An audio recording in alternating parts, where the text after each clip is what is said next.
Hello, Charlotte Serrano here and welcome to another video. And today I'm very excited to make this video kasi today i-unbox natin itong aking leather craft tool set from Tony Tony, and big shout out to Jolo Estavillo for making this happen. Salamat sa pag-organize nitong mga gamit.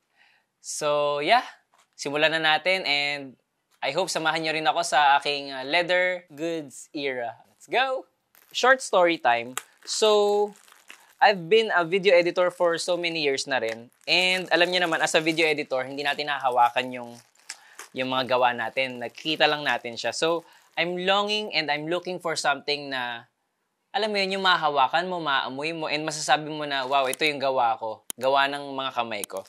So, since I'm into leather din naman, matagal na panahon na, lagi akong bumibili ng mga leather accessories, bags, and all.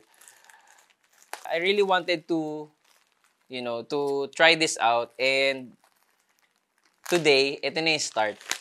So, nakakatuwa lang din kasi kailangan din natin mag-evolve. Hindi lang tayo mag-stay sa isang skill. Nakakatuwa na, yan, may chance ako na magawa to. So, very thankful.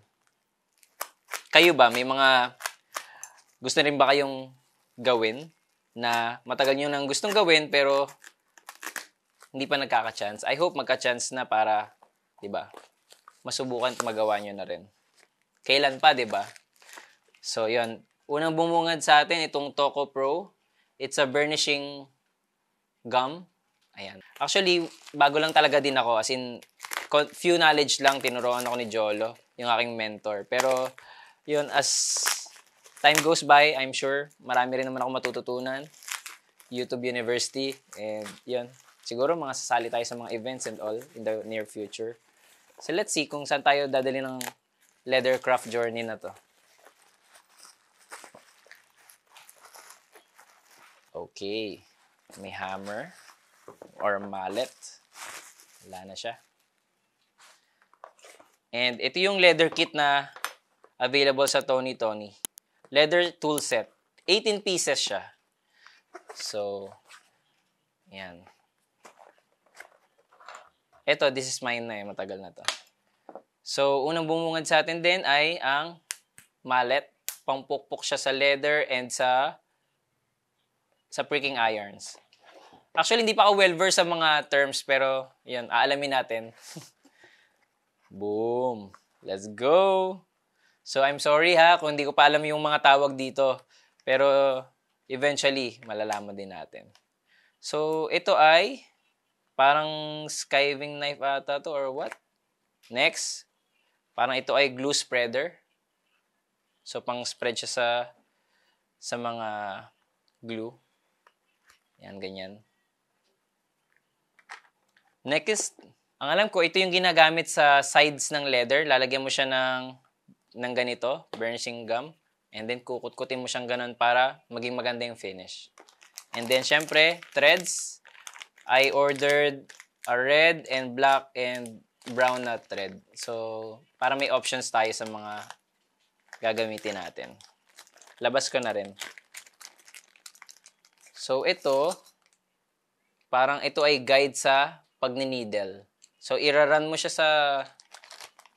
sa leather mo para magkaroon ka ng guide. Yung mga spikes niya, doon ka magbubutas. So, ito naman yung parang pang poke siya or pang line, yung ginagamit para pag maglalagay ka ng pattern, so ito yung magagamit. So ito, very useful tong tool na to. Edge beveler. Yan. Magkaiba sila ng sizes, depende siguro sa paggagamitan mo. Very, very useful din. And blade para dito sa pangpapanipis.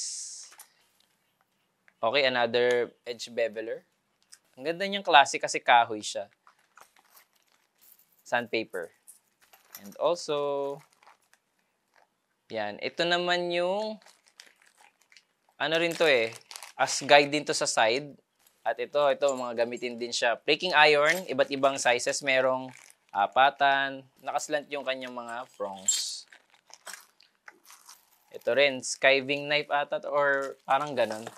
Pangpanipis din siya ng leather. Ayan. Japanese skiving knife. Ayan, ito. pang-cut din siya at the same time ng leather. So, very, very matalas. Tsaka, ang ganda kasi kahoy. May nakita akong ganito online na plastic. Ito, quality kahoy kasi. Nice.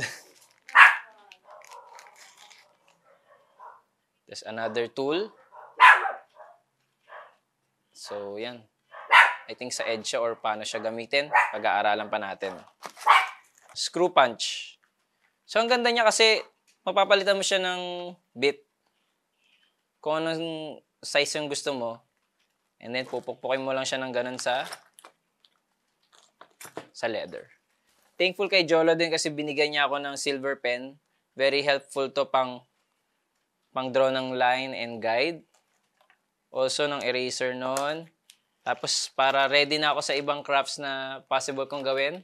Mga early goods na gagawin natin. Meron na tayong steel rings. And also, binigyan din ako ng glue or rugby. Yan. So, that's it. Ito lahat yung available toolset natin and I hope samahan nyo ako sa mga susunod na episodes.